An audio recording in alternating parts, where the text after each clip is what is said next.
મજાક મસ્તી કરો કલાકારની, એ મારો વિશેષ હાસ્ય નથી. પણ સંસ્કૃતિને જો સાચો હોય તો માત્ર ને માત્ર કલાકાર. જેથી કલાકાર નહીં હોય તેથી સંસ્કૃતિ નહીં હોય. યાદ રાખજો તમે. જ્યાં સુધી કલાકાર છે ત્યાં સુધી સંસ્કૃતિ છે. સંત, સાધુ અને કલાકાર આ ત્રણ સંસ્કૃતિને જાળવીને બેઠા છે. આમાંથી ત્રણમાંથી એક જેથી નહીં હોય તેથી માનું કે ભારત દેશમાંથી સંસ્કૃતિ વહી જાય. કદાચ કલાકાર ભૂલ કરે ને, ચલો અમે ભૂલ કરી તો અમને બીજું કોઈ તો નહીં કે, પણ આવા સંત સાધુ છે અમને કહે, પણ અમને વ્યવસ્થિત કહે. તમારી જોડે ફોન કરીને ન કહે માફી માંગો. ભારતીય બાપુ અમને બિહારે, અમને કહે બેટા આવું ન બોલતો, ન આવું એકાદો જોક્સ આવો ન બોલતો ન હાલે બેટા. તો એમ હા બરોબર છે.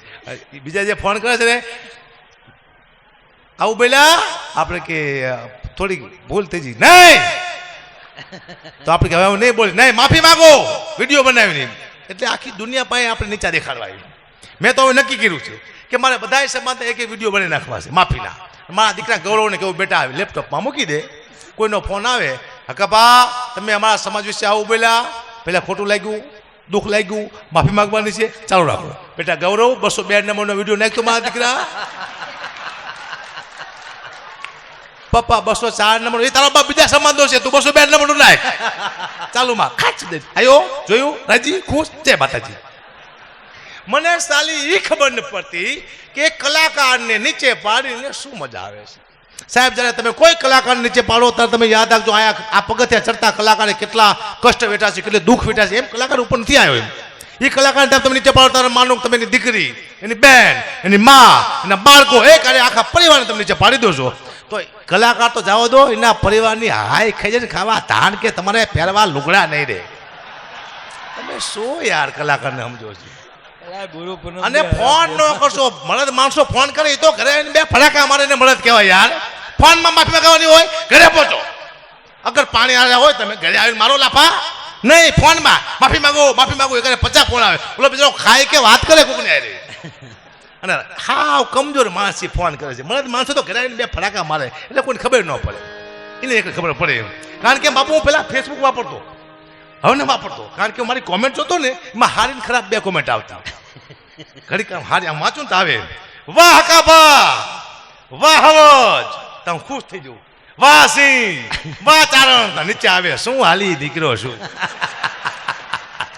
હું મારો પણ બંધ આ કોણ લખ્યું એમ ખરાબ જ બોલું છું.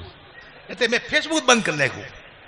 કારણ કે હમણાં બાપુ હું જાતો તો મારી ગાડી બંધ કરીને બસમાં બેઠો ને એક બેન મારી બાજુમાં બેઠા હતા. મને કે ભાઈ તું કોણ છું? મેં તું બેન હું કલાકાર છું. તે બેન રોવા માંડ્યા. મેં તું કેમ બેન? હું કલાકાર છું તમે રોવો છો? કે ભાઈલા મારો ઘરવાળો કલાકાર છે, એને મને કીધું તું કે પ્રોગ્રામ આવશે પછી હું તને તેડવા આવ્યો છે. કે 3 વર્ષ ત્યાં નથી આવતો, પ્રોગ્રામ નથી આવતો, મારો દીકરો તેડવાય ગયો. તો આ તો આવે નક્કી નથી આવતા. અને મારો ચહેરો એવો ભગવાને આપ્યો છે. આ તમે જુઓ, આ જો ગમન ભુવા હોય, દેવાયભાઈ કેવળ હોય, રાજાપો હોય, ઉમેશ બારોટ હોય, સાગરદાન હોય, માયા મામા હોય, એ હાલતા બજારમાંથી નીકળે કોઈ પણ સિટીમાંથી, ધારો ગોધરામાંથી, એમને ઓળખતા હોય, એમને સામું જોવે કે ભાઈ ગમન શાંત જિગ્નેશ કવિરાજ જાય છે, ભાઈ માયાભાઈ જાય છે. હું નીકળું, મને ન ઓળખતા એકવાર મારે સામું જોવે કે સાલો કોણ છે. આફ્રિકામાં જોતા કે આપણો ભાઈ આવા કપડા કેમ પહેરે. મને યાદ છે હમણાં ગોધરા ગયો ને, ગોધરા તે બે બેન વાતો કરતી, આ સાલો સંત લાગે છે.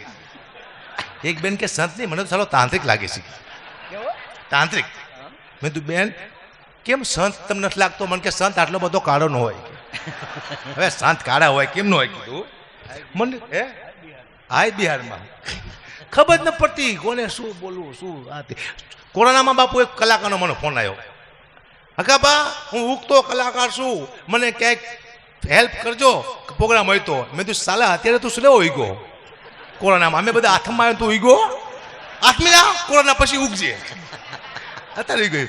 મારે ઘણી વાતો કરી છે, પણ આટલી વાતો કરીશ તો કલાકાર મારા દુશ્મન થઈ જાય. આટલા બધા કલાકારના વારા બાકી છે.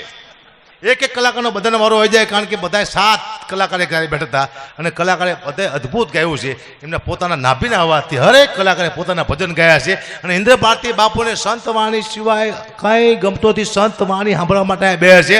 બીજી વાત, હકાબા ગઢવીને ઇન્દ્ર ભારતી બાપુ સાંભળે છે. માયાભાઈને જિગ્નેશ કવિરાજને ગમન શાંતલને રાજાબા ગઢવીને એકવાર મને વાત કરી. મને કે અગુબા મારા શિષ્ય છે, અહીંયા જે માણસો આવે છે એની રાજી રાખવા માટે ગુજરાતના હરેક કલાકારના સ્ટેજ માથે લાવવા તૈયાર છું કે મારા શિષ્યો મારા ભગતો મને જે માને છે એ બધાને રાજી રાખવા માટેથી, કારણ કે હરેક કલાકારના ચાહકો અહીંયા આવે છે તો બધાને મજા આવે એ માટે બધાય કલાકાર લાવું છું. અને મને હરેક કલાકાર હરેક કલાથી મને પ્રેમ છે.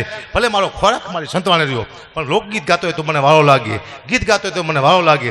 હરેક કલાકાર એના હૃદયમાં વાસ કરે છે, કારણ કે ગુરુ પૂનમ દિવસે આટલા બધા કલાકાર આવે જ નહીં. એના ગુરુ ન હોય બીજાને અહીંયા શું લેવા આવ્યા લાગણી તમારા દલડાને તમારા રોદિયાને તમારા મનડાને વારો મારા રે હમ મારો જી રે.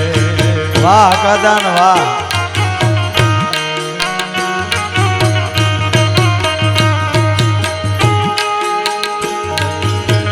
તમારા દલડાને તમારા મનડાને તમારા રોદિયાને વારો મારા રે હમ મારો જી રે. આવું સરસ ગાય છે, તાળીઓથી બધાવો કાદાન લ્યો. હા હા. તો રાજાની રાણી હારલો લૈયાલો ઈમાં હિરલે મોરલા ટંકાવું હવે મારા હમ માનો જઈ રે. તમારા રોદિયાને તમારા દલડા હે તમારા મનડાને વારો મારા રે હમ માનો જઈ રે.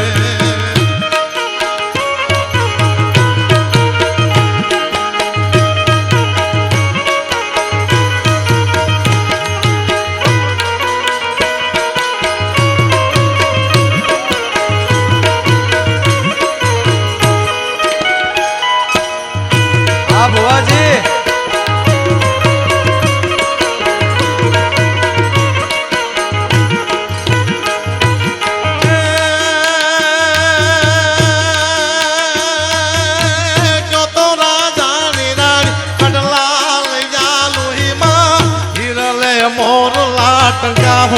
હવે મારા હમ માનો દે. વાહ સોન કંસારી વાહ. તમારા દલડાને તમારા રોદિયાન હે તમારા મનડાને વારો હવે મારા હમ માનો દે રે.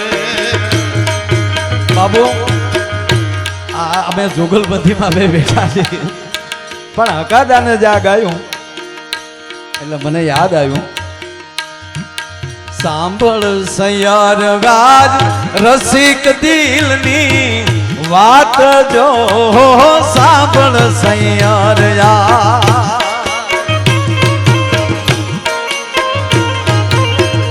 આજે અમે અચરજ દીઠ્યા રૂપથી ગુણવાળા રે. આજે અમે અચરજ દીઠ્યા રૂપથી ગુણવાળા રે. આજે અમે અચરજ દીઠ્યા રૂપથી ગુણવાળા રે. આજે અમે અચરજ દીઠ્યા